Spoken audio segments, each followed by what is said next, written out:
الحمد لله نحمده ونستعينه ونستغفره ونؤمن به ونتوكل عليه ونعوذ بالله من شرور أنفسنا ومن سيئات أعمالنا من يهده الله فلا مضل له ومن يضلل فلا هادي له ونشهد أن لا إله إلا الله وحده لا شريك له ونشهد أن سيدنا ونبينا ومولانا محمدا عبده ورسوله أما بعد فأعوذ بالله من الشيطان الرجيم بسم الله الرحمن الرحيم قال الله تبارك وتعالى في القرآن المجيد وَلَقَدْ أَنزَلْنَا إِلَيْكُمْ كِتَابًا فِيهِ ذِكْرُكُمْ أَفَلَا تَعْقِلُونَ وقال في مقام آخر يا أيها الذين آمنوا اتقوا الله وقولوا قولا سديدا يصلح لكم أعمالكم ويغفر لكم ذنوبكم ومن يطع الله ورسوله فقد فاز فوزا عظيما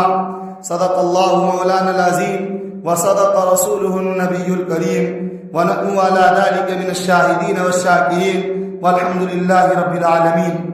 میرے محترم بزرگوں اور دوستوں اور میرے عزیز ساتھیوں، قرآن پاک میں اللہ کا ارشاد ہے وَلَقَدْ أَنزَلْنَا إِلَيْكُمْ كِتَابًا فِيهِ ذِكْرُكُمْ أَفَلَا تَعْقِلُونَ. ہم نے تمہاری طرف ایسی کتاب نازل کی ہے جس میں تمہارا ذکر ہے، کیا تم عقل سے کام نہیں لیتے؟ اس آیت کا سیدھا اور سادہ پیغام یہ ہے کہ یہ کتاب یعنی قرآن مجید صرف تلاوت یا برکت کے لیے نہیں ہے، بلکہ یہ ہماری زندگی کا نقشہ اور ہماری عزت و سربلندی کا نسخہ ہے. اللہ ہمیں فرما رہا ہے کہ اے لوگو، اس آخری آسمانی صحیفے میں تمہاری پوری زندگی کی رہنمائی موجود ہے. کیا تم خود نہیں دیکھتے؟ کیا تم غور نہیں کرتے؟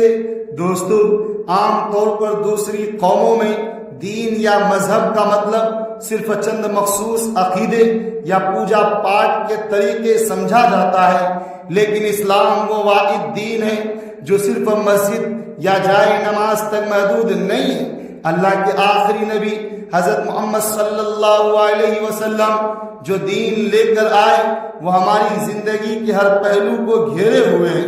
میرے بھائیوں، دین صرف نماز اور روزے کا نام نہیں ہے، بلکہ ہمارے آپس کے تعلقات کیسے ہو، ایک دوسرے کے حقوق کیا ہیں، ہماری دوستی اور دشمنی کے حدود کیا ہو، اور معاشرے میں ظلم و ناانصافی کو کیسے روکا جائے، یہ سب کچھ عین دین ہے. قرآن مجید کی مختلف صورتیں ہمیں یہی سبق دیتی ہیں. خاص طور پر سورۃ الحجرات کو دیکھ لیجئے، جہاں اللہ نے اتنی تفصیل سے اخلاقیات اور معاشرتی آداب سکھائے ہیں کہ اگر ہم ان پر عمل کر لیں تو ہمارا معاشرہ جنت بن جائے. میرے عزیز بھائیوں، یاد رکھیے، ایک مسلمان کا اسلام اس وقت تک کامل یا پورا نہیں ہوتا جب تک وہ عقیدے اور عبادت کے ساتھ ساتھ اپنے اخلاق و معاملات اور معاشرت کو بھی درست نہ کر لے. اگر ہم صرف سجدے کریں لیکن اپنے پڑوسی، اپنے بھائی اور اپنے دوستوں کے ساتھ حقوق پامال کریں تو ہمارا دین ناقص ہے. یاد رکھیے میرے بھائیوں، لیکن آج بڑے افسوس کے ساتھ کہنا پڑ رہا ہے کہ ہم نے قرآن و حدیث کے بتائے ہوئے ان سنہرے اصولوں کو پس پشت ڈال دیا ہے. ہماری عبادتیں تو باقی ہیں، لیکن ہماری اجتماعی زندگی اور اخلاق سے وہ اسلامی رنگ غائب ہو گیا ہے. ہم نے زندگی گزارنے کے طریقے غیروں سے سیکھ لیے اور اس عظیم کتاب کو بھول گئے جو ہماری رہنمائی کے لیے آئی تھی. میرے بھائیوں، پہلا اصول تحقیق و تفتیش کا ہے. قرآن مجید نے ہمیں جس کامل زندگی کا راستہ دکھایا ہے اس میں معاشرتی امن و سکون برقرار رکھنے کے لیے کچھ پختہ اصول مقرر کیے ہیں. ان میں سب سے پہلا اور اہم اصول تحقیق احوال یعنی خبر کی سچائی کی جانچ پرکھ ہے. سورۃ الحجرات میں اللہ تبارک و تعالیٰ کا واضح فرمان ہے یا ایھا الذین آمنوا ان جاءکم فاسق بنبأ فتبینوا، اے ایمان والو، اگر کوئی بد کردار تمہارے پاس کوئی خبر لائے تو اس پر عمل کرنے سے پہلے اس کی اچھی طرح تحقیق کر لیا کرو. میرے دوستو، ذرا غور فرمائیے، اللہ نے ہمیں کتنا بڑا ضابطہ دے دیا ہے. آج ہمارے معاشرے میں جو بے چینیاں جو لڑائیاں اور نفرتیں پھیلی ہوئی ہیں ان کی سب سے بڑی وجہ افواہیں ہیں۔ ہم خبر کو سنتے ہی اسے سچ مان لیتے ہیں اور بغیر سوچے سمجھے اس پر رد عمل دینا شروع کر دیتے ہیں۔ یاد رکھیے میرے بھائیوں، خاص طور پر آج کا یہ سوشل میڈیا کا دور، آج ہمارے ہاتھوں میں موجود موبائل فون ایک بہت بڑی آزمائش بن چکا ہے۔ ہم واٹس ایپ پر آنے والے کسی پیغام یا فیس بک کی کسی پوسٹ کو دیکھتے ہیں اور بغیر یہ جانے کہ اس کی حقیقت کیا ہے فوراً شیئر اور فارورڈ کا بٹن دبا دیتے ہیں۔ ہمیں یہ تک احساس نہیں ہوتا کہ ہماری دبائی بھی ایک کلک کسی بے گناہ کی عزت اچھال سکتی ہے۔ ہمارا ایک غلط میسیج کسی کا بسا بسایا گھر اجاڑ سکتا ہے۔ ہماری پھیلائی ہوئی ایک افواہ دو مخلص دوستوں کے درمیان دیوار کھڑی کر سکتی ہے، اور بعض اوقات یہ سنی سنائی باتیں پورے معاشرے اور ملک میں فساد اور بے امنی کا سبب بن جاتی ہے۔ عزیزان محترم، ہمارے پیارے نبی حضرت محمد رسول اللہ صلی اللہ علیہ وسلم نے ہمیں سخت تنبیہ فرمائی ہے، کفا بالمرء کذبا ان یحدث بکل ما سمع۔ کسی شخص کے جھوٹا ہونے کے لیے اتنا ہی کافی ہے کہ وہ ہر سنی سنائی بات کو بغیر تحقیق کے آگے بیان کر دے۔ اسلام ہمیں سکھاتا ہے کہ جب تک آپ کسی بات کو اپنی آنکھوں سے نہ دیکھ لیں یا جب تک اس کا کوئی مستند اور صحیح ذریعہ نہ ہو، اس وقت تک کسی کے بارے میں کوئی منفی رائے قائم نہ کریں اور نہ ہی اسے دوسروں تک پہنچائیں۔ کسی کی برائی یا کردار کشی کا حصہ بننا کسی مومن کی شان نہیں، اس لیے ہر وہ پیغام جو کسی کی برائی یا معاشرے میں نفرت پھیلاتا ہو اسے اپنے تک ہی روک دیں۔ کسی بھی خبر پر یقین کرنے سے پہلے اپنے آپ سے پوچھیں کہ کیا میرے پاس اس کا کوئی ٹھوس ثبوت ہے۔ ہم اپنی زبان اور اپنی انگلیوں کو کسی کے خلاف ظلم کا ہتھیار نہیں بننے دیں۔ اگر ہم صرف ایک قرآنی اصول پر عمل کر لیں تو یقین جانیے کہ ہمارے آدھے سے زیادہ جھگڑے اور پریشانیاں خود بخود ختم ہو جائیں گی۔ میرے بھائیوں، دوسرا اصول آپسی احترام اور دوسروں کی عزت نفس کا تحفظ ہے۔ محترم بزرگوں اور دوستوں، تحقیق احوال کے بعد قرآن مجید ہمیں جس دوسرے سنہرے اصول کی طرف لے جاتا ہے اس کا تعلق ہماری زبان، ہمارے لہجے، ہمارے رویوں سے ہے۔ معاشرے میں بگاڑ صرف افواہوں سے نہیں آتا بلکہ تب بھی آتا ہے جب ہم ایک دوسرے کی عزت نفس کو مجروح کرنا شروع کر دیتے ہیں۔ سورۃ الحجرات کی اس آیت مبارکہ پر غور فرمائیں۔ جان لانے نام لے کر مردوں اور عورتوں کو اس فتنے سے بچنے کی ہدایت فرمائی ہے۔ یا ایھا الذین آمنوا لا یسخر قوم من قوم عسى ان یکونوا خیرا منهم۔ اے ایمان والو، نہ مرد دوسرے مردوں کا مذاق اڑائیں، ہو سکتا ہے کہ وہ جن کا مذاق اڑایا جا رہا ہے ان سے بہتر ہو، اور نہ عورتیں دوسری عورتوں کا مذاق اڑائیں۔ میرے بھائیوں، اس آیت میں اللہ نے انسانی نفسیات کی ایک گہری بیماری کا علاج کیا ہے۔ ہم کسی کا مذاق کب اڑاتے ہیں؟ صرف تب جب ہم اپنے آپ کو بڑا اور دوسرے کو کم تر یا حقیر سمجھنے لگتے ہیں۔ سوچئے تو صحیح، کسی کے قد کاٹ کا مذاق اڑانا، کسی کی غربت اور مفلسی پر آوازیں کسنا، یا کسی کے جسمانی عیب مثلا لنگڑاہٹ یا بصارت کی کمزوری پر ہنسنا، کیا یہ صرف اس انسان کا مذاق ہے؟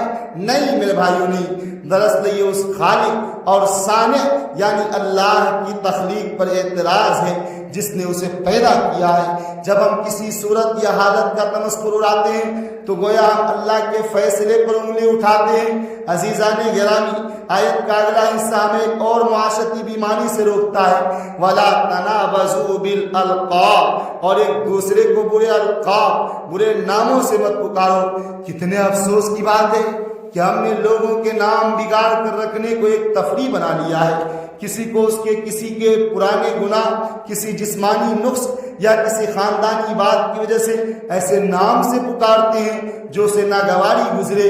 اسلام میں سخت گناہ ہے۔ اللہ فرماتا ہے کہ ایمان لانے کے بعد ایسا کرنا فسق یعنی نافرمانی ہے۔ اس لیے ہمیں یہ بات پلے باندھ لینی چاہیے کہ ہر انسان کی عزت نفس اتنی ہی قیمتی اور اہم ہے جتنی کہ آپ کی اپنی کسی کا دل دکھا کر اسے رسوا کر کے ہم اللہ کو راضی نہیں کر سکتے ہیں۔ اسی طرح لوگوں کو ان کے ان ناموں سے پکارے جو انہیں پسند ہے اور جو ان کی عزت میں اضافہ کریں۔ یاد رکھیں جسے آپ آج حقیر سمجھ کر اس کا مذاق اڑا رہے ہیں، ہو سکتا ہے اللہ کی نظر میں اس کا مقام آپ سے کہیں بلند ہو۔ اگر ہم ایک دوسرے کی عزت کرنا سیکھ لیں تو ہمارے معاشرے سے نفرت، کینہ اور دشمنی کا خاتمہ ہو جائے گا اور ایک معاشرہ وجود میں آئے گا جہاں ہر انسان اپنے آپ کو محفوظ اور معزز محسوس کرے گا۔ تیسرا اصول بدگمانی، تجسس اور غیبت سے گریز۔ میرے محترم بھائیوں، اب تک ہم نے سنا کہ ہمیں افواہوں سے بچنا ہے اور ایک دوسرے کی عزت کرنی ہے۔ اب قرآن مجید ہمیں اس قلعے کے اندر لے جاتا ہے جسے انسانی تعلقات کہتے ہیں۔ یہاں اللہ نے 3 ایسی پوشیدہ بیماریوں کا ذکر کیا ہے جو بظاہر نظر نہیں آتی ہیں لیکن کسی لکڑی کو لگنے والی دیمک کی طرح ہمارے پورے معاشرے اور آپسی محبت کو اندر ہی اندر چاٹ جاتی ہیں۔ ارشاد باری تعالی ہے، یا ایھا الذین آمنوا اجتنبوا کثیرا من الظن ان بعض الظن اسم ولا تجسسوا ولا یغتب بعضکم بعضا۔ اے ایمان والو، بہت زیادہ بدگمانیوں سے بچو کیونکہ بعض بدگمانیاں گناہ ہوتی ہیں، اور ایک دوسرے کے عیبوں کی ٹوہ میں نہ لگو اور نہ ہی تم میں سے کوئی کسی کی غیبت کرے۔ عزیزان گرامی، بدگمانی کا مطلب ہے کسی کے بارے میں بغیر کسی ٹھوس ثبوت کے دل میں برا خیال کر لینا۔ آج ہمارے دل دوسروں کے بارے میں شکوک و شبہات سے بھرے ہوئے۔ کسی نے سلام نہیں کیا تو ہم نے سوچ لیا کہ یہ مغرور ہو گیا ہے، کیا کسی نے سے تھوڑی غلطی ہوئی تو ہم نے اسے بدنیت قرار دے دیا۔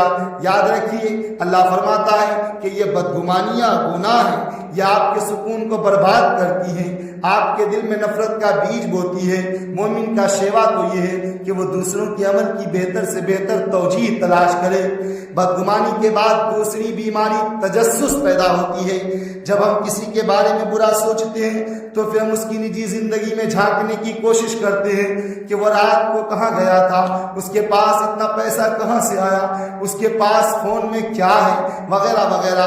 حضرات، کسی کے راز معلوم کرنے کی کوشش کرنا، کسی کے عیب تلاش کرنا یا کسی کی چھپی ہوئی باتوں کو کریدنا اسلام میں سخت ناپسندیدہ ہے۔ ہر انسان کی ایک نجی زندگی ہے جس کا احترام کرنا ہم پر فرض ہے۔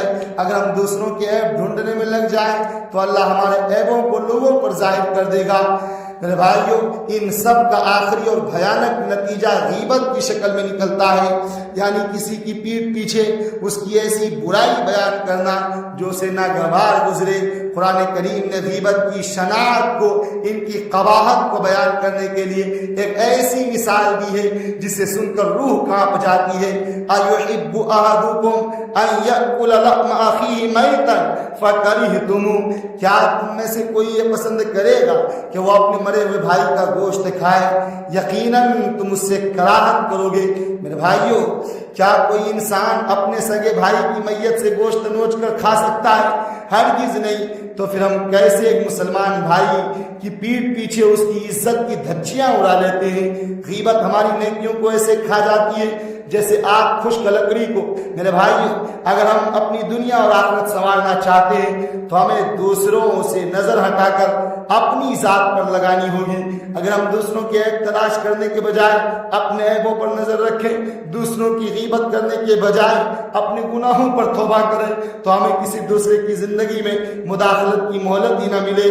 چوتھا اصول تکبر اور عصبیت سے گریز۔ میرے محترم بزرگوں اور بھائیوں، اب ہم اس عظیم سچائی کی طرف لے چلتے ہیں جس نے دنیا سے نسل پرستی اور اونچ نیچ کے بتوں کو پاش پاش کر دیا۔ جب ہم ایک دوسرے کی عزت کرنا سیکھ لیتے ہیں، اپنی زبانوں پر قابو پا لیتے ہیں، تو پھر سوال پیدا ہوتا ہے کہ بڑا کون ہے؟ اس کا جواب اللہ نے سورہ حجرات کی اسی 13ویں آیت میں دیا جو انسانیت کا سب سے بڑا چارٹر ہے۔ یا ایھا الناس انا خلقناکم من ذکر وانثی وجعلناکم شعوبا وقبائل لتعارفوا ان اکرمکم عند اللہ اتقاکم، اے لوگو ہم نے تمہیں ایک مرد اور ایک عورت سے پیدا کیا اور تمہاری قومیں اور قبیلے بنائے تاکہ تم ایک دوسرے کو پہچان سکو۔ بے شک اللہ کے نزدیک تم میں سب سے زیادہ عزت والا وہ ہے جو تم میں سب سے زیادہ پرہیزگار ہے۔ حضرات گرامی، یہ آیت شریفہ ہمارے معاشرے کے ہر اس تکبر کا علاج ہے جو ذات پات برادری زبان یا علاقے کی بنیاد پر کیا جاتا ہے۔ اللہ فرماتا ہے کہ تمہاری اصل ایک ہی ہے، تم سب ایک ہی ماں باپ یعنی حضرت آدم و حضرت حوا کی اولاد ہو علیہم السلام۔ یہ جو مختلف قبیلے اور برادریاں ہیں یہ صرف تمہارے تعارف کے لیے ہیں، تفاخر یعنی فخر کرنے کے لیے نہیں ہے۔ دوستو، اسلام وہ دین ہے جس نے اعلان کیا کہ کسی عربی کو کسی اعجمی پر کوئی فوقیت نہیں، کسی گورے کو کسی کالے پر کوئی برتری نہیں، کسی اونچی ذات والے کو کسی نیچی ذات والے پر کوئی فضیلت نہیں۔